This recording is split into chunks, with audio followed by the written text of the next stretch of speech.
Halo teman-teman, perkenalkan nama lengkap saya Regina Aprianda Nadia Puu dengan NIM 21237461117. Saya dari kelas 2C Manajemen Perusahaan. Saya dari kelompok 13. Di sini saya akan menjelaskan materi tentang teori pengeluaran pemerintah. Yang pertama ada teori makro. Pengeluaran pemerintah dalam arti real dapat dipakai sebagai indikator besarnya kegiatan pemerintah yang dibiayai oleh pengeluaran pemerintah. Semakin besar dan banyak kegiatan pemerintah, semakin besar pula pengeluaran pemerintah yang bersangkutan. Dalam teori ekonomi makro ini, pengeluaran pemerintah terdiri dari 3 pos utama yang dapat digolongkan sebagai berikut. Yang pertama, A. Pengeluaran pemerintah untuk pembelian barang dan jasa. Yang kedua, B. Pengeluaran pemerintah untuk gaji pegawai. Perubahan gaji pegawai mempunyai pengaruh terhadap proses ekonomi makro, di mana perubahan gaji pegawai akan mempengaruhi tingkat permintaan secara tidak langsung. Yang ketiga, C, adalah pengeluaran pemerintah untuk transfer payment. Transfer payment bukan pembelian barang atau jasa oleh pemerintah di pasar barang, melainkan mencatat pembayaran atau pemberian langsung kepada warganya yang meliputi misalnya pembayaran subsidi atau bantuan langsung kepada berbagai golongan masyarakat, pembayaran pensiun, pembayaran bunga untuk pinjaman pemerintah kepada masyarakat. Secara ekonomis, transfer payment mempunyai status dan pengaruh yang sama dengan pos gaji pegawai meskipun secara administrasi keduanya berbeda. Teori makro dibagi lagi menjadi beberapa bagian seperti yang pertama ada teori dari Adolf Wagner. Adolf Wagner menyatakan bahwa pengeluaran pemerintah dan kegiatan pemerintah semakin lama semakin meningkat. Tendensi ini oleh Wagner disebut dengan hukum selalu meningkatnya peranan pemerintah. Inti teorinya yaitu makin meningkatnya peran pemerintah dalam kegiatan dan kehidupan ekonomi masyarakat sebagai suatu keseluruhan.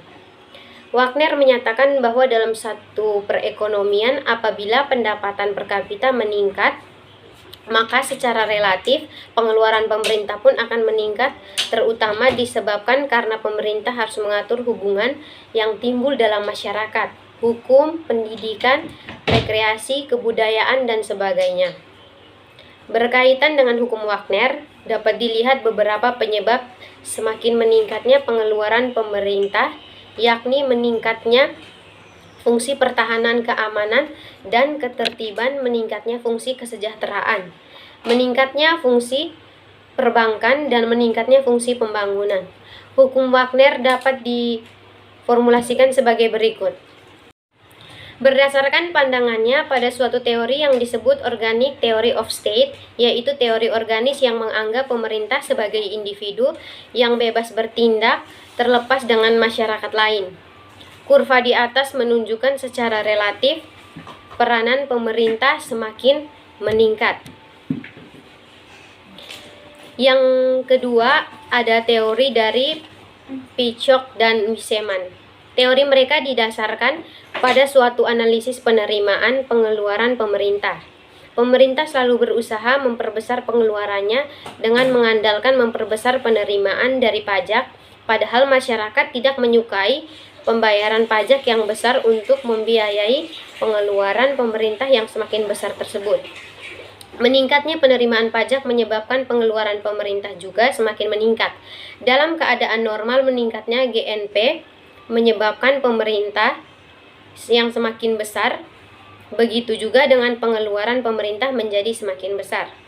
Selain itu, masih banyak aktivitas pemerintah yang baru kelihatan setelah terjadinya perang, dan ini disebut efek inspeksi atau inspection effect. Adanya gangguan sosial juga akan menyebabkan terjadinya konsentrasi kegiatan ke tangan pemerintah yang sebelumnya dilaksanakan oleh swasta. Efek inilah disebut sebagai efek konsentrasi atau concentration effect. Dengan adanya ketiga efek tersebut, menyebabkan bertambahnya aktivitas pemerintah, sehingga setelah perang selesai, tingkat pajak tidak menurun kembali pada tingkat sebelum terjadi perang. Adanya dampak eksternal tadi dapat digambarkan pada gambar di bawah ini. Teman-teman bisa melihat ini adalah kurva.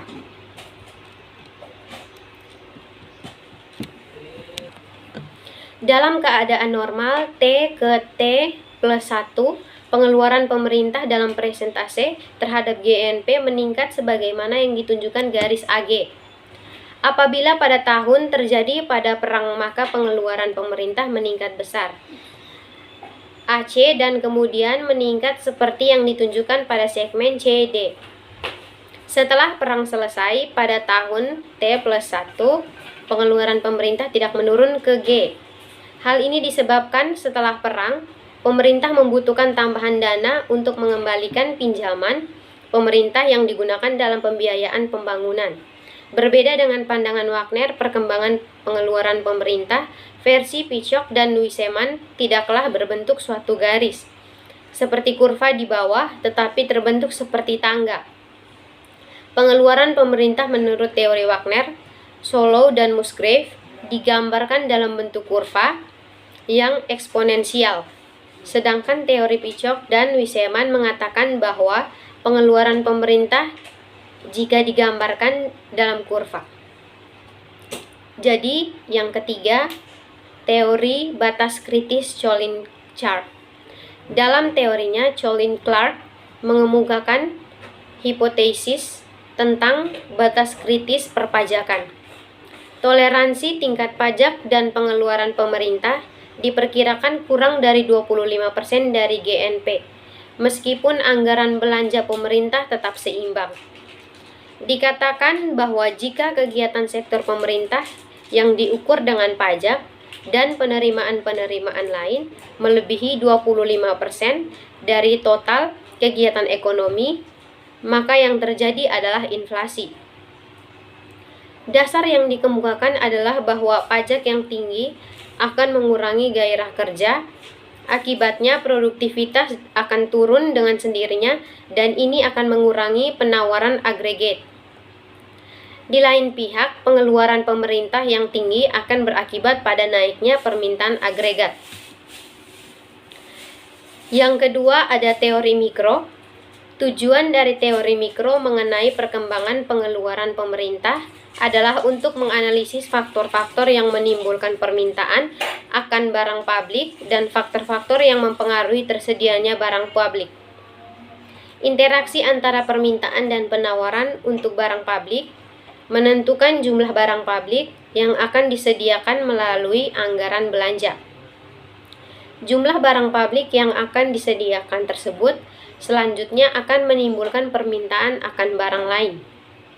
Jumlah barang publik yang akan disediakan tersebut selanjutnya akan menimbulkan permintaan akan barang lain. Teori mikro mengenai pengeluaran pemerintah dapat dirumuskan sebagai berikut. Teman-teman bisa lihat di bawah ini. Seorang individu mempunyai permintaan akan barang publik dan swasta. Akan tetapi, permintaan efektif akan barang tersebut atau pemerintah dan swasta tergantung pada kendala anggaran atau budget constraints. Misalkan seorang individu membutuhkan barang publik sebanyak GK. Untuk menghasilkan I barang K sebanyak GK, pemerintah harus mengatur sejumlah kegiatan. Misalnya, pemerintah berusaha untuk meningkatkan penjaga keamanan. Dalam pelaksanaan usaha meningkatkan keamanan tersebut, tidak mungkin bagi pemerintah untuk menghapuskan sama sekali angka kejahatan. Karena itu, pemerintah dan masyarakat harus menetapkan suatu tingkat keamanan yang dapat ditolerir oleh masyarakat. Suatu tingkat keamanan tertentu dapat dicapai dengan berbagai kombinasi aktivitas atau dengan menggunakan berbagai fungsi produksi. Yang berikut ada penentuan tingkat output. UP sama dengan G dalam kurung X, G, S. UP sama dengan fungsi utilitas S sama dengan keuntungan yang diperoleh politisi dalam bentuk materi atau kedudukan. G sama dengan vektor barang publik. X sama dengan vektor barang swasta. Kita asumsikan bahwa fungsi utilitas masyarakat diwakili seorang pemilih Max UI sama dengan F X G. Kurva permintaan dari pemilik yang mewakili masyarakat ditentukan oleh dua proses, yaitu dengan mengasumsikan pemilik tidak punya kemampuan mempengaruhi tarif pajak sehingga dia bertindak sebagai pengambil harga atau price taker. Atau asumsikan kedua pemilik tidak bisa menentukan jumlah barang publik sehingga ia bertindak sebagai pengambil output atau output taker. Baik, yang berikut adalah pengeluaran negara. Macam-macam pengeluaran negara. Menurut macamnya pengeluaran negara dibedakan menjadi dua, yaitu menurut organisasi dan menurut sifat. Menurut organisasi, pengeluaran negara digolongkan menjadi tiga, yakni A. Pemerintah pusat. Dalam pemerintah pusat, terdapat anggaran pendapatan dan belanja negara atau APBN, yaitu dana yang digunakan untuk meningkatkan kesejahteraan masyarakat. Dalam APBN, pengeluaran pemerintah pusat dibedakan menjadi dua, yang meliputi pengeluaran untuk belanja dan pengeluaran untuk pembiayaan. Pengeluaran untuk belanja antara lain digunakan untuk belanja pemerintah pusat seperti belanja pegawai, belanja barang, belanja modal, pembayaran bunga utang, subsidi, dan hibah. Yang B. Pemerintah provinsi. Jika ada pemerintah pusat terdapat APBN, maka di pemerintah provinsi terdapat APBD yang merupakan hasil dari dana alokasi APBN dari pemerintah pusat dan hasil dari pungutan pajak dan masyarakat. Dana APBN digunakan untuk pengeluaran untuk belanja meliputi belanja operasi dan belanja modal. Belanja operasi berupa belanja pegawai, belanja barang dan jasa, belanja pemeliharaan, belanja perjalanan dinas, belanja pinjaman, belanja subsidi, belanja hibah, belanja bantuan sosial, dan belanja operasi lainnya. Sedangkan belanja modal seperti belanja aset tetap, belanja aset-aset lain, dan belanja tak terduga. Yang berikut C. Pemerintah kabupaten atau kota. APBD dalam kabupaten atau kota digunakan antara lain untuk mengeluarkan untuk belanja bagi hasil pendapatan ke desa atau kelurahan, bagi hasil pendapatan terdiri dari bagi hasil pajak ke desa atau kelurahan, bagi hasil retribusi ke desa atau kelurahan, bagi hasil pendapatan lainnya ke desa atau kelurahan. Pengeluaran untuk pembiayaan terdiri dari pembayaran pokok pinjaman, penyertaan modal pemerintah, pemberian pinjaman kepada BUMD atau BUMN, pemerintah pusat, atau kepala daerah otonom lainnya. Sedangkan menurut sifatnya, pengeluaran negara dibedakan menjadi 5. Antara lain, yang pertama adalah A. Pengeluaran investasi. Pengeluaran investasi adalah pengeluaran yang ditujukan untuk menambah kekuatan dan ketahanan ekonomi di masa datang. Misalnya pengeluaran untuk pembangunan jalan tol, pelabuhan, bandara, satelit, peningkatan kapasitas SDM, dan lain-lain. Yang kedua B. Pengeluaran penciptaan lapangan kerja. Pengeluaran untuk menciptakan lapangan kerja serta memicu peningkatan kegiatan perekonomian masyarakat. C. Pengeluaran kesejahteraan rakyat. Pengeluaran kesejahteraan rakyat adalah pengeluaran yang mempunyai pengaruh langsung terhadap kesejahteraan masyarakat atau pengeluaran yang dapat membuat masyarakat menjadi bergembira. Misalnya pengeluaran untuk pembangunan tempat rekreasi, subsidi, bantuan langsung tunai, bantuan korban bencana, dan lain-lain. Yang berikut adalah pengaruh pengeluaran negara terhadap perekonomian. Yang pertama A. Sektor produksi. Pengeluaran negara secara langsung atau tidak langsung berpengaruh terhadap sektor produksi barang dan jasa. Dilihat secara agregat, pengeluaran negara merupakan faktor produksi atau money, melengkapi faktor-faktor produksi yang lain atau man, machine, material, method, atau manajemen. Pengeluaran pemerintah untuk pengadaan barang dan jasa akan berpengaruh secara langsung terhadap produksi barang dan jasa yang dibutuhkan pemerintah. Pengeluaran pemerintah untuk sektor pendidikan akan berpengaruh secara tidak langsung terhadap perekonomian karena pendidikan akan menghasilkan SDM yang lebih berkualitas. Dengan SDM yang berkualitas, produksi akan meningkat. Yang kedua, B. Sektor distribusi. Pengeluaran negara secara langsung atau tidak langsung berpengaruh terhadap sektor distribusi barang dan jasa. Misalnya, subsidi yang diberikan oleh masyarakat menyebabkan masyarakat yang kurang mampu dapat menikmati barang atau jasa yang dibutuhkan, misalnya subsidi listrik, pupuk, BBM, dan lain-lain. Pengeluaran pemerintah untuk biaya pendidikan SD SLTA membuat masyarakat kurang mampu dapat menikmati pendidikan yang lebih baik atau paling tidak sampai tingkat SLTA. Dengan pendidikan yang lebih baik, diharapkan masyarakat tersebut dapat meningkatkan taraf hidupnya di masa yang akan datang. Apabila pemerintah tidak mengeluarkan dana untuk keperluan tersebut, maka distribusi pendapatan, barang, dan jasa akan berbeda. Hanya masyarakat mampu saja yang akan menikmati tingkat kehidupan yang lebih baik, sementara masyarakat kurang mampu tidak memperoleh kesempatan untuk meningkatkan taraf hidupnya. Yang berikut adalah pengeluaran daerah. Untuk mengembangkan daerahnya, pemerintah daerah diberi wewenang untuk mengelola atau mengatur keuangan daerahnya sendiri-sendiri. Pengeluaran terbesar dari pemerintah daerah sendiri adalah diperuntukkan bagi pendidikan dasar. Pemerintah daerah menyelenggarakan pendidikan dasar dan menengah mencerminkan manfaat dari adanya anggaran daerah. Tentulah tenaga kerja terdidik akan menaikkan produktivitas suatu perekonomian.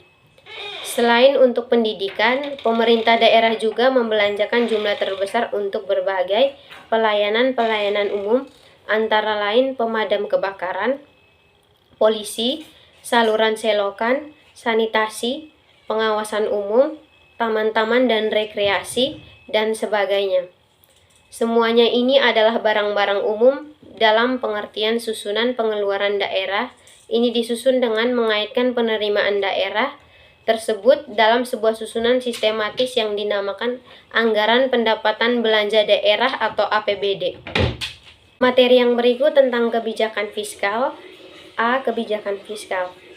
1. Definisi kebijakan fiskal. Kebijakan fiskal adalah kebijakan penyesuaian di bidang pengeluaran dan penerimaan pemerintah untuk memperbaiki keadaan ekonomi. Atau dapat juga dikatakan kebijakan fiskal adalah suatu kebijakan ekonomi dalam rangka mengarahkan kondisi perekonomian untuk menjadi lebih baik dengan jalan mengubah penerimaan dan pengeluaran pemerintah. Perkembangan ekonomi di Banten tiap tahunnya mengalami kenaikan pendapatan. Namun jika dilihat dari pengeluarannya di tahun 2006 misalnya, pengeluaran pemerintah melebihi pendapatan yang diterima yang mengakibatkan terjadinya defisit anggaran. Hal ini terjadi karena penyimpangan dan penggunaan anggaran di beberapa dinas. Contohnya Dinas Pendidikan yang menggunakan dana sebesar 7,3 miliar digunakan untuk makan dan minum, dan sebesar 571 juta digunakan untuk biaya pakaian, sedangkan biaya pemeliharaan gedung yang digunakan untuk keperluan masyarakat hanya sebesar 43 juta. Hal ini jelas bahwa para pembuat kebijakan yang memberikan pengasuh besar terhadap pertumbuhan APBD di Banten. Sekian dari video saya, terima kasih.